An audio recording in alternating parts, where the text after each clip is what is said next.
आपका dear listeners हमारे channel पर स्वागत है, जहां कहानियां सिर्फ सुनी नहीं जाती, महसूस की जाती हैं। आज हम आपको सुनाने जा रहे हैं मूवी कंग फू गर्ल, जिसमें शुरुआत होती है हांगकांग में रहने वाली शैनन से, जो एक मार्शल आर्ट स्टूडेंट थी। उसके पिता दानी एक छोटा सा रेस्टोरेंट चलाते थे और रात को कंप्यूटर गेम्स बनाने का काम करते थे। लेकिन इस पिता बेटी के रिश्ते में एक गहरा दर्द छिपा था। कुछ साल पहले एक ट्रेजेडी ने उनकी जिंदगी बदल दी थी। शैनन की माँ एक एक्सीडेंट में चल बसी थीं। उस दिन दानी ने अपनी पत्नी को एयरपोर्ट लेकर जाने से मना कर दिया था और शैनन के मन में ये बात घर कर गई कि उसकी माँ की मौत के जिम्मेदार उसके पिता ही हैं। तब से शैनन अपने स्कूल के हॉस्टल में रहने लगी और घर बहुत कम ही जाती थी। स्कूल में शैनन की दुश्मनी रिकार्डो नाम के स्टूडेंट से थी। रिकार्डो और उसके दोस्त मिलकर हमेशा शैनन को परेशान करते थे।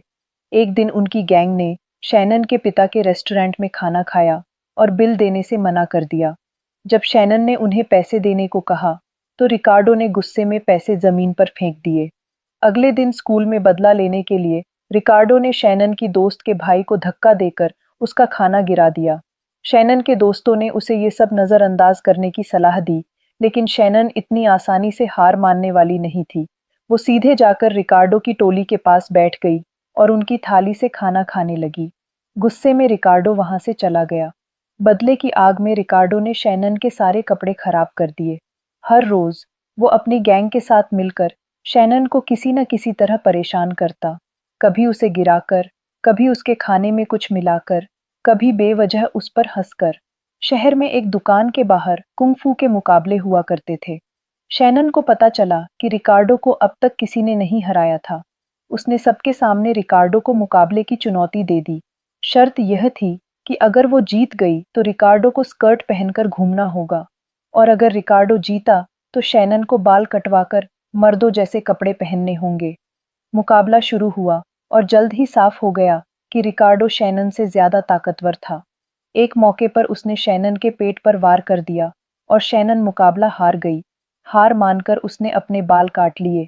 अगले दिन जब वो छोटे बालों के साथ स्कूल पहुंची, तो सभी बच्चे उसका मजाक उड़ाने लगे। रिकार्डो ने उसे मर्द कहकर चिढ़ाया। गुस्से में शैनन उस पर झपट पड़ी।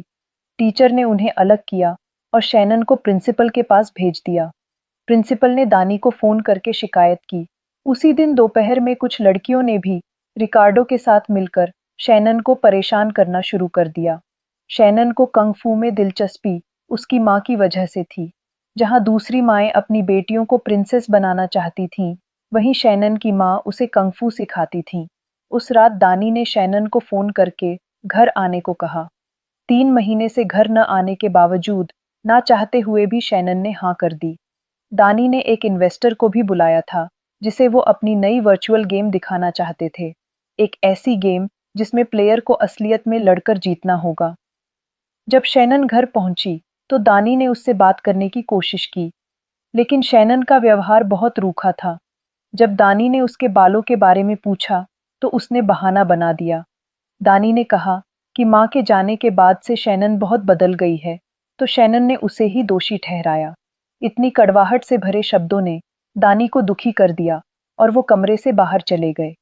कुछ देर बाद शैनन दानी के कमरे में गई, जहां उसे एक अजीब सा नेकलेस और एक वीआर हेडसेट दिखा। क्यूरियोसिटी में उसने हेडसेट पहन लिया और अचानक वो 500 साल पुराने चीन की वर्चुअल दुनिया में पहुंच गई। वहां कई लोग उस पर हमला करने लगे, लेकिन उसने खुद को बचाया। उसने देखा कि उसके बाल फिर से लंबे हो गए थे। फिर उसकी नजर रिकार्डो पर पड़ी, जो कुंग फू की पोशाक पहने विरोधियों से लड़ रहा था। रिकार्डो चोरों से लड़ रहा था, जो गरीब किसानों के घर से खाना चुराने आए थे। पहली बार रिकार्डो को कोई अच्छा काम करते देख शैनन हैरान रह गई। चोरों का सरदार नॉर्मन आया, लेकिन रिकार्डो ने उसे हरा दिया और खाने की बोरियां किसानों को लौटा दी। शैनन ने रिकार्डो से पूछा कि वो इस गेम में कैसे आया। पता चला कि रिकार्डो इस गेम में अपने असली पर्सनालिटी से बिल्कुल उलट था। उसने शैनन को चोरों के 2 सरदारों, नॉर्मन और टाइसन के बारे में बताया। उन्होंने गरीबों का खाना चुराने के लिए पूरी फौज बना रखी थी। रिकार्डो को यकीन था कि नॉर्मन की हार की खबर सुनकर टाइसन बदला लेने जरूर आएगा। शैनन ने पूरा गांव घूमा और शाओलिन मंदिर देखा। वहां उसने डैरन को भी देखा, जो असलियत में उसे परेशान करता था। लेकिन इस वर्चुअल दुनिया में एक अच्छा इंसान था।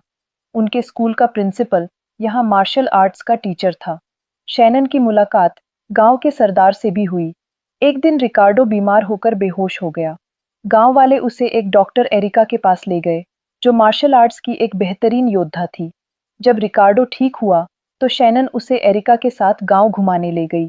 उन्हें एक पुरानी झोपड़ी दिखाई दी, जिसमें एक बुजुर्ग आदमी ध्यान लगाकर बैठा था।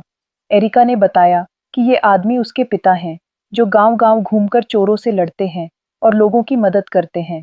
लेकिन जब से उनकी पत्नी की मौत हुई है, वो 1 साल से झोपड़ी से बाहर नहीं निकले। शैनन ने कुछ दिन गांव में रहकर रिकार्डो के साथ मार्शल आर्ट्स का अभ्यास किया। चोरियों की वजह से गांव में खाने की कमी हो गई थी। इसलिए गांव के सरदार ने कानून बनाया कि सभी लोग दिन में सिर्फ 2 बार ही खाना खाएंगे। एक रात शैनन अपनी टोली के साथ चोरों के अड्डे से खाना चुराने गई। उन्होंने जहरीली सुई मारकर गार्ड्स को बेहोश कर दिया और गोदाम से खाना इकट्ठा करने लगे। लेकिन तभी किसी ने शोर मचा दिया। शैनन की दोस्त एरिका ने सामना किया, लेकिन बाकी सबको उसे छोड़कर भागना पड़ा। अगले दिन शैनन ने गांव के सरदार से एरिका को बचाने की गुहार लगाई, लेकिन उसने मना कर दिया क्योंकि एरिका चोरी कर रही थी, जो कानून के खिलाफ था। हताश होकर शैनन एरिका के पिता के पास मदद मांगने गई।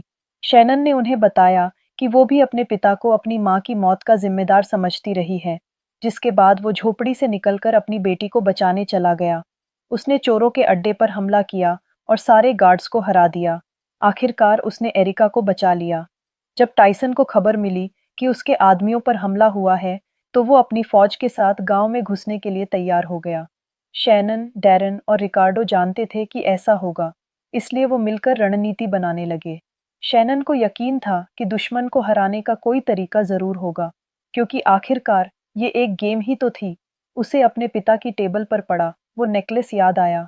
ऐसा ही नेकलेस उसने एक चोर को पहने हुए देखा था। कुछ ही घंटों में टाइसन ने अपनी फौज के साथ गांव पर हमला बोल दिया। गांव के सरदार और कंगफू योद्धाओं ने भी पूरी ताकत से उनका सामना किया।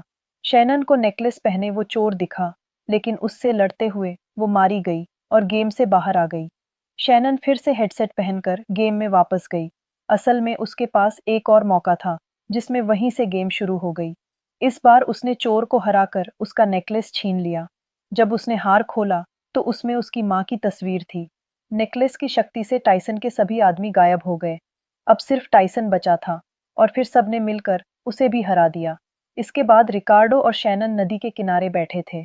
शैनन ने कहा कि वो अपने घर वापस जाना चाहती है। रिकार्डो ने उसे हमेशा याद रखने का वादा किया और उसे असलियत में वापस भेज दिया। जब शैनन लौटी, तो उसने देखा कि दानी और इन्वेस्टर उसे गेम खेलते हुए देख रहे थे। शैनन ने अपने पिता को गले लगाकर अपने व्यवहार के लिए माफी मांगी। अब इन्वेस्टर को गेम इतनी पसंद आई कि वो 10 मिलियन इन्वेस्ट करने को तैयार हो गया। अगले हफ्ते देश का सबसे बड़ा कंगफू कंपटीशन होने वाला था। शैनन और रिकार्डो ने भी इसमें हिस्सा लिया था। फाइनल में पहुंचने के लिए उन्हें 4 राउंड जीतने थे। मुकाबले के दिन शैनन बहुत उदास थी, क्योंकि उसके पिता अभी तक नहीं आए थे। फिर भी उसने हिम्मत से अपना बेस्ट दिया और सेमीफाइनल तक पहुंच गई। वहीं रिकार्डो भी सारे राउंड्स जीतकर फाइनल में पहुंच गया। फाइनल में शैनन और रिकार्डो आमने सामने थे। मुकाबला शुरू होते ही रिकार्डो ने पहला वार किया, लेकिन शैनन बच गई। पहले राउंड में दोनों में से किसी को भी मारने का मौका नहीं मिला। फिर रेफरी ने टाइम खत्म होने पर विसल बजाई, लेकिन रिकार्डो ने फिर भी शैनन पर धोखे से हमला कर दिया। रिकार्डो के पॉइंट्स कम किए गए, लेकिन वो फिर भी नहीं माना। अगले राउंड में भी बराबरी का मुकाबला चल रहा था। अचानक शैनन ने रिकार्डो की पीठ पर हमला करके उसे गिरा दिया। गुस्से में रिकार्डो ने फिर से रूल्स तोड़कर शैनन के घुटने पर वार किया। दर्द में चीखते हुए भी वो अगले राउंड के लिए खड़ी हुई। इस बार रिकार्डो ने फिर से उसके सर पर वार करके रूल तोड़ा, जिससे शैनन बेहोश होने ही वाली थी। लेकिन तभी उसने अपने पिता को देखा, जो ऑडियंस में बैठे उसकी हौसला अफजाई कर रहे थे। एक नए जोश के साथ शैनन एक बार फिर से खड़ी हुई। उसने वर्चुअल दुनिया के रिकार्डो से सीखी तकनीक का इस्तेमाल किया, जिससे एक ही वार में रिकार्डो चित हो गया और शैनन ने मुकाबला जीत लिया। फिर हजारों लोगों की तालियों के बीच वो भागकर अपने पिता के गले लग गई। जब शैनन स्कूल वापस लौटी, तो उसने रिकार्डो से दोस्ती कर ली। उसने मान लिया कि आखिरी मुकाबला जीतने की हकदार शैनन ही थी। अंत में शैनन ने न सिर्फ एक मुकाबला जीता, बल्कि अपने अंदर के डर और गुस्से पर भी विजय पाई। उसने सीखा कि माफ करना सिर्फ दूसरों के लिए नहीं, बल्कि खुद के लिए भी जरूरी है। कभी-कभी हमारे अंदर का असली योद्धा तब जागता है, जब हम अपने सबसे बड़े डर का सामना करते हैं।